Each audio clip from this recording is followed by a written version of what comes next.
Uterine Didelphys, a rare cause of antepartum hemorrhage. This case was that of a 28-year-old primary gravida with 4 years history of infertility. She had ovulation induction with chlorine citrate following HSG and laparoscopy and dialysis. She spotted when she was 6 weeks pregnant. At 13 weeks of gestation, she had an ultrasound scan which reported that the placenta was partly covering the os. At 26 weeks of gestation, placenta previa was diagnosed. She had moderate vaginal bleeding 7 hours after onset of abdominal pain at 31 weeks of gestation, but her last coitus was 2 months prior to presentation. She was admitted and managed on McIfer regimen as a case of placenta previa. At 31 weeks 5 days, she had another episode of spotting.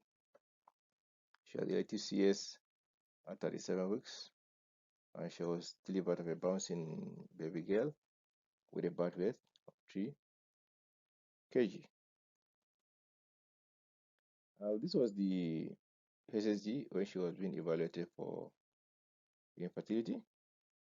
You can see the distance between the 2 horns was 9.56, and the impression was a bicolis and differential of uterine Didelphys. So this is an asymmetric uterine Didelphys.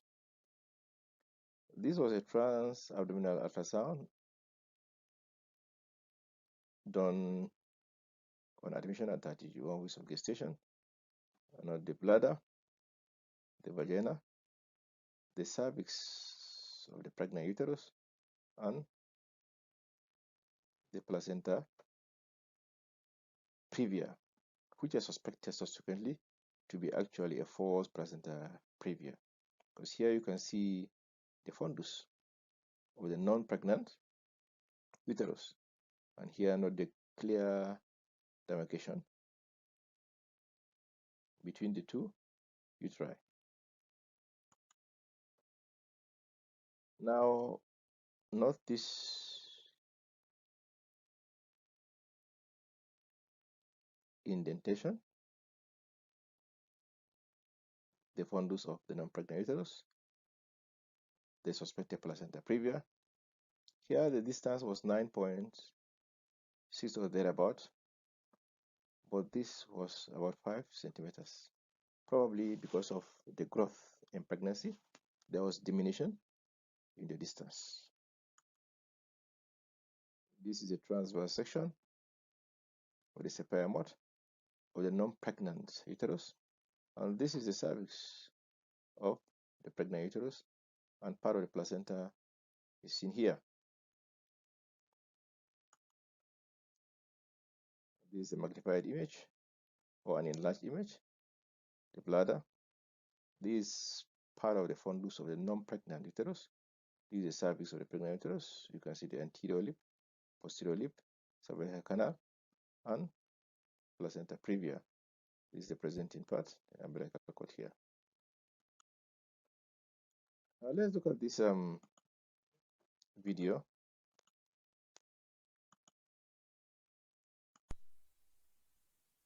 Transvaginal image using gel sonovaginography, pubic bone, bladder, anterior of the vagina, then gel in the vagina.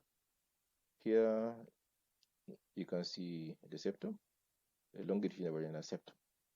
But our area of interest is the non-pregnant uterus. Now look at the non-pregnant uterus. It's bulky, not the blood within the endometrial cavity, not the heterogeneous nature of the uterus, and not these bumps. This is not a pathological condition. This is in response to the pregnancy change. And my hypothesis was that the bleeding actually was coming from the non-pregnant uterus and not from this false placenta previa because of the orientation of the uteri. So let's see if my hypothesis will proven right or wrong.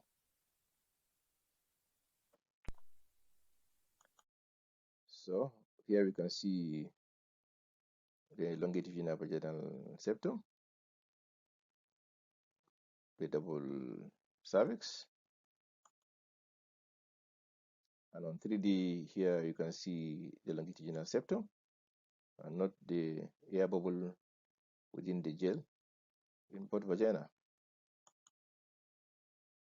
So again, not the heterogeneous nature of the non-pregnant uterus, not this swelling or this bump, which is of similar echogenicity with the myometrium. So to me, this looks like a myometrium, not a pathological lesion in response to the pregnancy changes. Although there are some splashes here, but of course you can see the color flow here. Again, anterior wall of the vagina, cervix here, and the second cervix. Now, this patient had cesarean section at 37 weeks of gestation, but the round ligament was found posteriorly because of the disorientation of the uterus. It was more like a uterine, so to speak, and that was why you can see where the incision was made. There was no placenta previa surgery, supporting my hypothesis that actually the spotting this patient presented with was likely to be from the non-pregnant uterus and not a case of placenta previa. You can see this was the pregnant uterus, this was the non-pregnant uterus, and this was the image of the non-pregnant uterus on TVS. Now we also observed that there was actually a connection here. Of course, these are the uteri, cervix is down, but there was also a connection here. And we also observed that the external ureteral opening was actually located in the anterior wall of the vagina. It was extremely difficult to pass a catheter, and the external ureteral metal was large, suggesting probably that there was also some form of ureteral coitus. So here, just comparing the distance, it was about 9.6 on SSG, less than that. Why she was pregnant? Probably because of the enlargement of pregnancy. And here you can see that at cesarean section. Now this ultrasound was done 4 months after delivery. So here you can see the fundus of one uterus here. You can see the ovary here. And look at the cervix of this uterus here and the cervix of the second uterus here. So this prop is in this vagina. You can see the cervical canal here, the fundus of the uterus. In fact, the patient was still menstruating at the time she came, but the menses had almost stopped. So you can see this uterus that looks to be the one that carried the pregnancy, prop in this vagina, not the cervix, the vagina, and not the second vagina here, not the cervical canal here of this. So this looks to be the non-pregnant uterus. So let's compare the changes seen in pregnancy with this now. And we now realize that those were actually pregnancy changes. Here we can compare the two. This was the image where the patient was pregnant.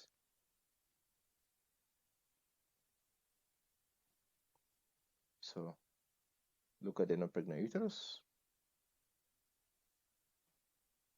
Look at the bumps that would have been misdiagnosed as a pathology, and the block within the endometrial cavity, from where I think the patient blood,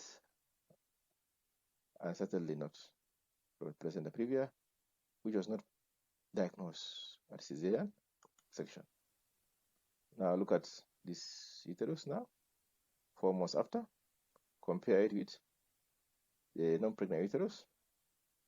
Here, I note this marked difference between the pregnancy changes and the involuted uterus. Apparently, the uterus that carried the pregnancy here, and the non-pregnant